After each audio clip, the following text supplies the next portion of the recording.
इतिहास केवल वही नहीं होता जो किताबों में लिखा जाए। इतिहास वह भी होता है जो अनकही कहानियों में छुपा रहता है। भारत का इतिहास राजा महाराजाओं की गाथाओं से भरा पड़ा है। रामायण, महाभारत, मुगलों की सल्तनत, मराठों की वीरता, हर युग के राजाओं और विजेताओं की कहानियां पीढ़ी दर पीढ़ी सुनाई जाती रहीं। लेकिन इतिहास के इन सुनहरे पन्नों के पीछे कुछ ऐसे भी पन्ने हैं जिन्हें कभी खुलने ही नहीं दिया गया। क्या आपने कभी सोचा है कि जो कहानियां हमें सुनाई जाती हैं वे अधूरी क्यों लगती हैं? क्यों हमें सिर्फ राजाओं की विजय की कहानियां मिलती हैं, लेकिन उन लाखों करोड़ों लोगों की कहानियां नहीं जिनकी हड्डियों पर ये साम्राज्य खड़े हुए थे? क्या आपने कभी गौर किया कि जब भी वर्ण व्यवस्था का जिक्र होता है तो ब्राह्मणों की विद्वत्ता, क्षत्रियों की वीरता और वैश्य समाज की समृद्धि पर बात होती है, लेकिन एक चौथा वर्ग भी था, शूद्र। क्या वह सिर्फ एक गुलाम वर्ग था? क्या उन्होंने कभी विद्रोह नहीं किया? क्या उन्होंने कोई सभ्यता नहीं बनाई? क्या उन्होंने कोई क्रांति नहीं की? लेकिन सवाल यह उठता है कि अगर उन्होंने विद्रोह किया तो वह इतिहास से मिटा क्यों दिया गया? आज जब हम इतिहास के पन्नों को पलटते हैं तो उसमें वे कहानियां कम ही मिलती हैं जो समाज के सबसे दबे कुचले वर्गों से जुड़ी हैं। हमें बताया जाता है कि वर्ण व्यवस्था एक आदर्श सामाजिक व्यवस्था थी, लेकिन यह नहीं बताया जाता कि यह व्यवस्था शूद्रों और अछूतों के लिए नरक बन चुकी थी।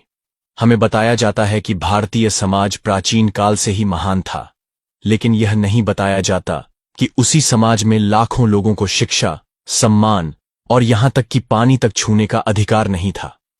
हमें बताया जाता है कि दलित सदियों तक दबे रहे, लेकिन यह नहीं बताया जाता कि उन्होंने अपनी बेड़ियों को तोड़ने के लिए कितनी क्रांतियां की। इतिहास हमेशा विजेताओं द्वारा लिखा जाता है। जो सत्ता में होता है वही तय करता है कि किन कहानियों को सुनाया जाएगा और किन्हें मिटा दिया जाएगा। दलितों की कहानी को सुनाया नहीं गया, बल्कि इसे मिटाने की पूरी कोशिश की गई। अगर यह सच सामने आ जाता कि प्राचीन भारत में दलितों के अपने साम्राज्य थे, तो वर्ण व्यवस्था की श्रेष्ठता का दावा कमजोर पड़ जाता।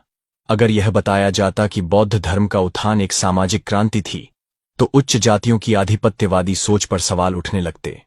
अगर यह दिखाया जाता कि दलितों ने इतिहास के हर दौर में लड़ाइयां लड़ीं, तो यह स्थापित मान्यता टूट जाती कि वे हमेशा शोषित ही रहे। लेकिन समय के साथ यह सच छुपा नहीं रह सका।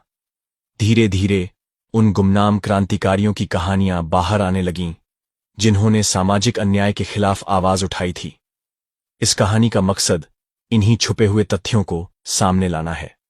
अब समय आ गया है कि हम उन अनसुनी कहानियों को उजागर करें जिन्हें इतिहास से मिटा दिया गया था।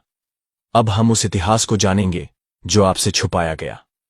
मनुष्य जन्म से नहीं, कर्म से महान होता है, लेकिन जब कर्म करने का अधिकार ही छीन लिया जाए तो क्या कोई महान बन सकता है? हमारे इतिहास के शुरुआती पन्नों में एक ऐसा समाज था जो समानता और स्वतंत्रता के मूल्यों पर टिका था। ऋग्वैदिक काल में न कोई जातिवाद था, न कोई ऊंच नीच, लेकिन धीरे धीरे एक ऐसी व्यवस्था बनी जिसने समाज को 4 वर्गों में बांट दिया: ब्राह्मण, क्षत्रिय, वैश्य और शूद्र। और इन वर्गों के बीच की खाई इतनी गहरी हो गई कि शूद्रों और अछूतों को इंसान मानने से भी इनकार कर दिया गया। प्राचीन वैदिक काल में समाज कर्म पर आधारित था, लेकिन जैसे जैसे ब्राह्मणों का प्रभाव बढ़ा, उन्होंने इसे जन्म आधारित बना दिया। ब्राह्मण जो शिक्षा और पूजा पाठ से जुड़े थे, क्षत्रिय जो राजा और योद्धा थे, वैश्य जो व्यापार करते थे, शूद्र जिन्हें समाज की सबसे निम्न श्रेणी में रखा गया और केवल सेवा कार्यों तक सीमित कर दिया गया। शूद्रों को समाज में कोई अधिकार नहीं मिला। उन्हें वेद पाठ सुनने की अनुमति नहीं थी। अगर कोई गलती से भी वेदों की आर्चाएं सुन लेता तो उसके कान में पिघला हुआ सीसा डाल दिया जाता था। लेकिन यहीं पर जातिवाद रुका नहीं। कुछ शूद्रों को इतना अछूत मान लिया गया कि उन्हें गांवों के बाहर रहने पर मजबूर कर दिया गया। ये लोग वे थे जिन्हें हम आज दलित कहते हैं। शूद्रों और अछूतों के साथ कैसा व्यवहार किया जाता था? उन्हें गांवों के बाहर रहने पर मजबूर किया जाता था। उनके छूने से कुएं का पानी अपवित्र मान लिया जाता था।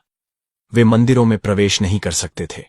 उन्हें शिक्षा प्राप्त करने का अधिकार नहीं था। अगर कोई ऊंची जाति का व्यक्ति गलती से भी उनके छूने से अपवित्र हो जाता तो उन्हें कठोर दंड दिया जाता था। इतिहास के पन्नों में कहीं कहीं ऐसे प्रमाण भी मिलते हैं जहां दलितों ने विद्रोह किया। वे सिर्फ सहते नहीं रहे, बल्कि समय समय पर उन्होंने इस अन्याय के खिलाफ आवाज भी उठाई। महात्मा बुद्ध का आगमन, बौद्ध धर्म के प्रसार के समय कई दलितों ने इस धर्म को अपनाया, क्योंकि यह समानता की बात करता था। महर्षि वाल्मीकि, जिन्हें पहले अछूत माना जाता था, लेकिन वे रामायण के रचयिता बने। मातंग आर्षि, जिन्होंने अपने ज्ञान और तपस्या से समाज को चुनौती दी। नंदवंश, जो शूद्र जाति से आए और उन्होंने पूरे भारत पर शासन किया। लेकिन जैसे जैसे समय बीतता गया, वर्ण व्यवस्था की जड़ें और मजबूत होती गईं और दलितों पर होने वाला अत्याचार और भी बढ़ता गया। हर अन्याय के खिलाफ एक विद्रोह जन्म लेता है, और हर विद्रोह इतिहास में अपने निशान छोड़ जाता है। इतिहास में दलितों को हमेशा एक शोषित वर्ग के रूप में प्रस्तुत किया गया है, लेकिन क्या वे हमेशा दबे ही रहे? नहीं। जब जब उन पर अत्याचार बढ़े, तब तब उन्होंने विद्रोह किया। यह बात अलग है कि उनके संघर्षों को इतिहास के पन्नों में जगह नहीं दी गई, लेकिन सच को कब तक दबाया जा सकता है? जब ब्राह्मणवादी व्यवस्था ने दलितों को जीवन के हर अधिकार से वंचित कर दिया, तब एक नया विचार उभरा, बौद्ध धर्म। गौतम बुद्ध ने समानता की बात की।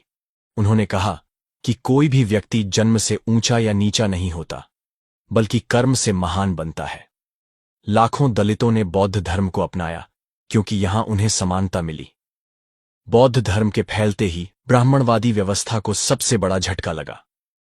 सम्राट अशोक ने बौद्ध धर्म को अपनाकर पूरे भारत में इसे फैलाया, जिससे दलितों को पहली बार एक नई पहचान मिली। लेकिन यह क्रांति ज्यादा समय तक नहीं टिक सकी। जब बौद्ध धर्म कमजोर हुआ, तब वर्ण व्यवस्था पहले से भी ज्यादा कठोर हो गई। इतिहास में यह बात कम ही बताई जाती है कि भारत पर एक शूद्र राजा का भी शासन रहा था। महापद्म नंद भारत के पहले शूद्र शासक थे, जिन्होंने मगध साम्राज्य पर शासन किया। उन्होंने क्षत्रियों को हराकर सत्ता हासिल की, जिससे वर्ण व्यवस्था को गहरा झटका लगा।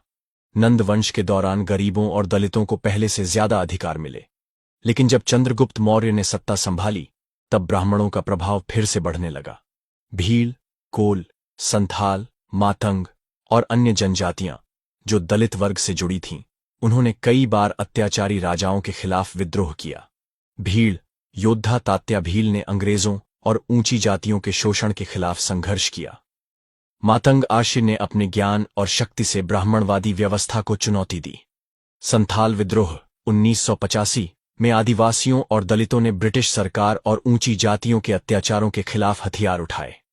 1857 की पहली स्वतंत्रता संग्राम में दलितों की महत्वपूर्ण भूमिका रही, लेकिन इसे इतिहास से मिटा दिया गया।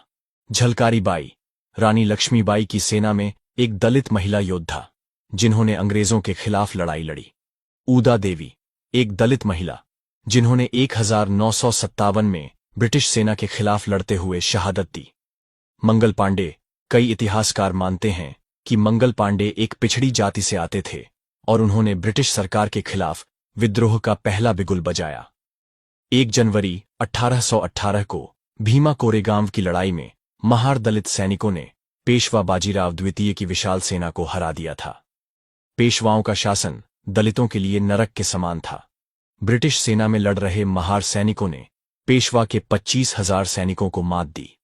यह युद्ध दलितों की सैन्य शक्ति का सबसे बड़ा प्रमाण था, जिसे बाद में दबाने की कोशिश की गई। सत्ता किसी की सगी नहीं होती, वह हमेशा अपने फायदे के लिए नीतियां बनाती है। भारत में जब अंग्रेजों का शासन आया, तब दलितों की स्थिति एक बड़े बदलाव के द्वार से गुजरी। एक ओर अंग्रेजों ने जातिवाद का फायदा उठाकर अपनी पकड़ मजबूत की, तो दूसरी ओर उन्होंने दलितों को कुछ ऐसे अधिकार भी दिए जो उन्हें सदियों से नहीं मिले थे। सवाल यह है कि क्या अंग्रेजों ने दलितों की भलाई के लिए ऐसा किया, या यह सिर्फ उनकी सत्ता की रणनीति थी? अंग्रेजों से पहले भारत में मुगल शासन था, और उससे पहले हिंदू राजाओं का राज्य था। मुगल शासन में कुछ दलित जातियों को सेना में जगह मिली, लेकिन समाज में उनका दर्जा नहीं बदला। मराठा और पेशवा शासन के दौरान दलितों को सबसे ज्यादा शोषण सहना पड़ा। पेशवा काल में उन्हें सार्वजनिक स्थानों पर चलने तक की अनुमति नहीं थी। पेशवा बाजीराव द्वितीय के अत्याचारों के कारण ही दलितों ने भीमा कोरेगांव की लड़ाई में अंग्रेजों का साथ दिया। जब अंग्रेज भारत में आए, तो उन्होंने जातिवाद का गहराई से अध्ययन किया। और इसे अपने फायदे के लिए इस्तेमाल किया। अंग्रेजों ने देखा कि भारतीय समाज पहले से ही जातियों में बंटा हुआ था। उन्होंने इसे और मजबूत किया ताकि भारतीय लोग कभी एकजुट न हो सकें। ब्राह्मणों को सरकारी नौकरियों से बाहर किया और दलितों को नौकरियों में अवसर दिए ताकि समाज में मतभेद बढ़े। जातिगत जनगणना 1871 शुरू की, जिससे समाज में जातियों की पहचान और गहरी हो गई। दलितों को शिक्षा देने की शुरुआत की ताकि वे समाज में अपनी स्थिति सुधार सकें, लेकिन इसका एक उद्देश्य यह भी था कि वे अंग्रेजों के प्रति वफादार रहें। ब्रिटिश शासन में पहली बार दलितों को औपचारिक शिक्षा का अवसर मिला। ज्योतिराव फुले ने 1848 में पुणे में पहली बार दलितों के लिए स्कूल खोला। सावित्रीबाई फुले भारत की पहली महिला शिक्षिका बनी और उन्होंने दलित लड़कियों की शिक्षा पर जोर दिया। 1954 में अंग्रेजों ने एक नई शिक्षा नीति बनाई जिसमें सभी वर्गों को शिक्षा देने की बात कही गई, लेकिन यह पूरी तरह से दलितों के हित में नहीं था। ब्राह्मणों और अन्य उच्च जातियों ने इसका विरोध किया और कई जगहों पर दलित बच्चों को स्कूलों से निकाल दिया गया। ब्रिटिश शासन में पहली बार दलितों को सरकारी नौकरियों में शामिल किया गया। महार रेजिमेंट बनाई गई जिसमें ज्यादातर दलित सैनिक थे। रेलवे, पोस्ट ऑफिस और टेलीग्राफ जैसे विभागों में दलितों को काम दिया गया। इससे उनकी आर्थिक स्थिति कुछ हद तक सुधरी, लेकिन समाज में उनके साथ भेदभाव जारी रहा। अंग्रेजों ने दलितों को कुछ अधिकार दिए, लेकिन उनका असली उद्देश्य सत्ता को बनाए रखना था। उन्होंने जातियों के बीच दरार को गहरा किया ताकि भारतीय कभी संगठित न हो सकें। उन्होंने ब्राह्मणों और दलितों के बीच संघर्ष बढ़ाया ताकि दोनों मिलकर अंग्रेजों के खिलाफ विद्रोह न करें। दलितों को शिक्षा और नौकरी देने के बावजूद उन्हें समाज में बराबरी का दर्जा नहीं दिलाया। जब भारत में स्वतंत्रता संग्राम शुरू हुआ तो दलितों की स्थिति असमंजस में थी। कांग्रेस पार्टी में उच्च जातियों का वर्चस्व था,